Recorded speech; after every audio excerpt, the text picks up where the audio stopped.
त्या दिवशी आम्ही रविवारच्या दिवशी याच्याहून गावाहून सुरतला आलो. तर त्याच्या आधी 2-3 दिवस कोणाचा तरी मला मेसेज आणि काही फोन आला नाही 2-3 दिवस. तर मला आठवण आली. तर मी लक्झरीत बसल्या बसल्या रडले. 7 वाजताची लक्झरी होती. रडले तशीच मला झोप लागून गेली. तर मी महादेवाला जास्त मानते. तर मला त्याच्यात उत्तर भेटून गेलं नाही का. मला स्वप्न आलं की ठीक आहे, तू कशाला रडती, की तुला जे इन्सानची तू हे करतीस, आठवण काढून रडतीस, ते त्याच्या परिवारमध्ये खुश आहे. तर 12 वाजता लक्झरी थांबली याच्यामध्ये हॉटेलमध्ये.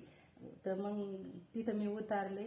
त्या टायमाला मला थोडं रिलॅक्स झालं की हा बाबा खरं आहे, ठीक तर आहे ना, जे इन्सान मला ध्यान आलं त्याचे. तर ओके.